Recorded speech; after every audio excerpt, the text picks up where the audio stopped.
500 millilitres d'eau, c'est ce que coûterait à la planète une simple requête à ChatGPT. L'Agence internationale de l'énergie anticipe une multiplication par 10 de la consommation électrique liée au secteur de l'IA générative. Ce soir, on parle de leur impact sur l'environnement avec nos invités. C'est parti!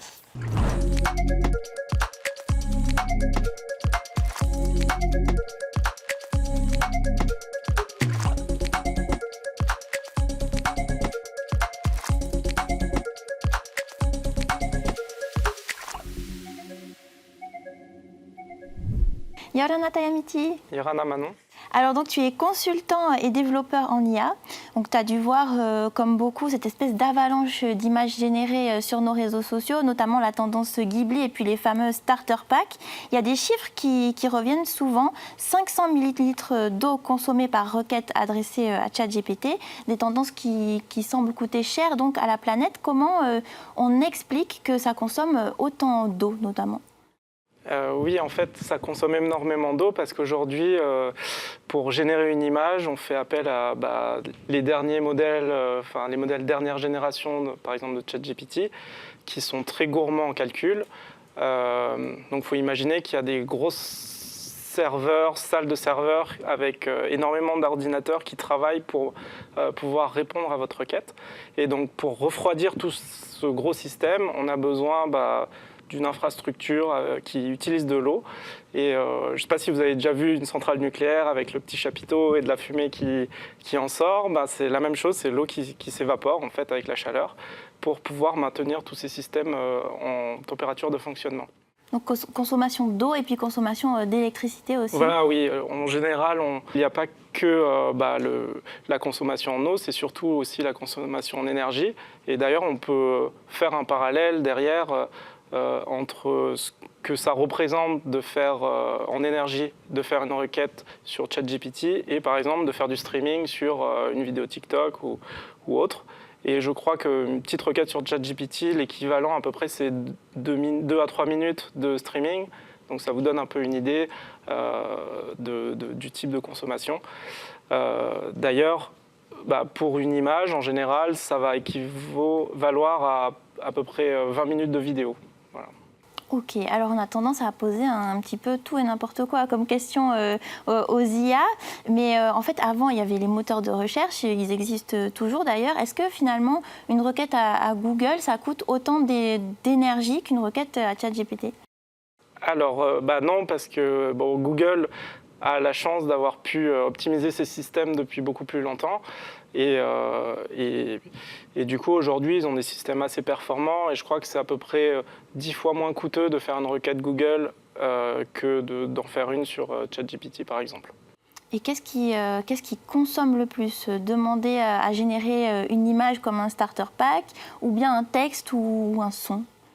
Alors oui, ça va vraiment dépendre de la taille de la requête et des données qu'on envoie. Donc en général, quand on fait des petites requêtes où on chatte avec ChatGPT, on en a pour peut-être une cinquantaine de lignes. Une image, ça représenterait l'équivalent peut-être du 100 000 lignes par exemple. Donc il y a bien un facteur 100 entre les deux en général. Et c'est pour ça que, oui, il y a beaucoup de débats autour de la génération d'images et du coût en énergie que ça représente. Alors, il y a des réflexions qui sont menées au niveau national pour essayer de créer des IA génératives un peu moins énergivores. Quelles seraient, selon toi, les pistes de réflexion ? Comment est-ce qu'on pourrait arriver à ça ? Alors oui, effectivement, en recherche, du coup, il y a un petit peu 2 axes qui sont menés. Un premier axe qui porte sur les technologies matérielles. Donc, comment on fait pour optimiser des puces pour qu'elles consomment de moins en moins. Et pour ça, NVIDIA, chaque année ou tous les 2 ans, sort des nouvelles puces qui sont de plus en plus efficientes et de plus en plus spécialisées aussi pour faire de l'inférence sur les modèles ChatGPT. Et puis le deuxième axe, c'est au niveau modélisation. Donc, comment faire pour avoir des déclinaisons de modèles qui peuvent être mise en fonction sur du matériel beaucoup plus sobre en consommation énergétique. Et d'ailleurs, il y a plusieurs déclinaisons en général des modèles. Si on regarde sur les modèles open source, souvent on va avoir des modèles à 1 milliard de paramètres, des modèles à 21 milliards, etc. etc. Et donc en fonction de ces tailles de modèles, en général les performances vont être un peu dégradées pour les plus petits, mais on va être énormément plus efficace en consommation énergétique. Donc finalement, c'est une réalité aujourd'hui que d'arriver à créer des IA génératives qui consomment moins. Oui, tout à fait. Puis c'est la tendance qui va arriver où tout le monde va essayer d'avoir des modèles non pas généralistes comme ce que peut être le chatbot ChatGPT, mais des IA un peu plus spécifiques qui, elles, vont du coup pouvoir fonctionner de façon optimale avec moins de paramètres et du coup être un peu plus vertueuses. Merci Tayamiti d'avoir été avec nous ce soir et on va accueillir un nouvel invité. Merci à toi. On va accueillir Thomas Benlolo. Donc bonsoir Thomas. Yarana Manon. On t'a déjà reçu dans une émission précédente, donc ce soir on parle d'intelligence artificielle.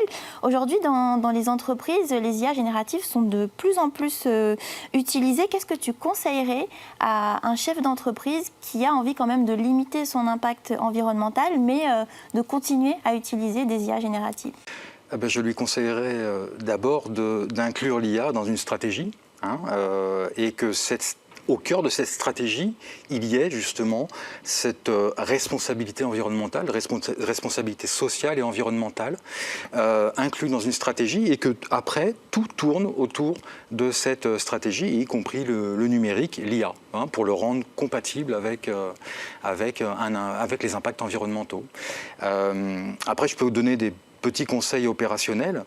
Tout d'abord, et faire un usage raisonné de l'IA, ne pas utiliser l'IA quand on n'en a pas besoin, lorsque le besoin n'est pas défini, ou pour remplacer des outils classiques qui fonctionnent très bien. On peut aussi, en entreprise, on peut aussi choisir des outils.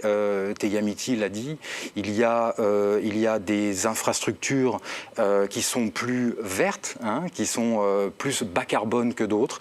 Il y a des matériels différents, il y a des modèles de données qui sont plus petits, qui sont plus spécifiques à certaines entreprises, à certaines activités. Et il faut aller vers cette optimisation par les choix des solutions. Enfin, je pense que le conseil le plus important qu'on peut donner à une entreprise, c'est de former massivement l'ensemble des collaborateurs, y compris la direction, de les former aux impacts environnementaux du numérique et de les sensibiliser et leur faire comprendre que bien utiliser l'IA est un geste professionnel de qualité. Et chez nous, peut-être déjà arrêter de participer à des trends comme les starter packs, mais quoi d'autre, quel petit geste? Oui, déjà, c'est pareil, comme pour les entreprises, il y a une prise de conscience. Prendre conscience que l'IA, l'utilisation de l'IA et l'utilisation du numérique, de ce monde virtuel, a un impact réel, tangible sur la société et sur l'environnement. Donc il faut vraiment prendre conscience de ça en premier. Ensuite, on peut mettre en œuvre des choses très simples à la maison. D'abord, ne pas utiliser l'IA lorsque ce n'est pas nécessaire. Lorsqu'on a besoin de faire une recherche simple, on peut continuer à utiliser Google, qui en plus fournira des sources, ce qui sera souvent plus pertinent pour des demandes simples. On peut surtout essayer, et tu l'as dit, de privilégier l'utile au futile. D'accord ? À arrêter ou limiter l'usage de l'IA pour le divertissement, arrêter de produire des images Ghibli, des starter packs. Si nous sommes quelques milliards sur la planète à le faire, ça pose un réel problème. Et puis, il y a une chose aussi très importante, c'est d'apprendre à dialoguer avec les IA génératives, ce qu'on appelle le prompt, réaliser des prompts, le prompting. Il est très important de se former à ces techniques parce qu'il y a tout un ensemble de façons de faire qui peuvent simplifier la requête, qui peuvent l'optimiser et qui peuvent aboutir à une réponse plus rapide et plus efficace et donc moins consommatrice du service d'IA. J'ai coutume de dire souvent à ceux qui veulent bien l'entendre que c'est un formidable défi parce que face à l'intelligence artificielle, il y a l'intelligence humaine. C'est un défi pour l'intelligence humaine et je suis persuadé que les humains parviendront à piloter et maîtriser l'intelligence artificielle pour en faire un outil beaucoup plus vertueux. Écoute, merci beaucoup d'avoir été avec nous ce soir et d'avoir partagé tout ça. Avant de se quitter, on va faire un tour du côté de l'actualité technologique à l'international. Le 30 avril, une juge fédérale de Californie a accusé Apple de ne pas se plier à sa décision rendue il y a plus de 3 ans qui l'oblige à ouvrir les iPhones à des boutiques d'applications concurrentes à la sienne. La firme a donc acté un changement historique. Elle autorise désormais les éditeurs d'applications aux États-Unis à passer sans frais aux commissions par une autre plateforme de paiement. L'exclusivité de l'App Store était jusqu'ici une immense source de revenus pour Apple. Nomi, Character AI, répliqua des compagnons virtuels façonnables selon ses goûts et ses besoins et qui s'appuient sur l'IA. Une ONG américaine, Common Sense, estime qu'ils ne sont pas sûrs pour les plus jeunes. Ils pourraient donner des conseils dangereux, manipuler et créer une dépendance. L'ONG a publié une étude dans laquelle elle recommande de les interdire aux mineurs. Enfin, Meta lance Meta AI, un assistant IA sous forme d'une application. Il peut être utilisé en mode texte, mais aussi par la voix, de quoi concurrencer ChatGPT ou encore Gemini de Google.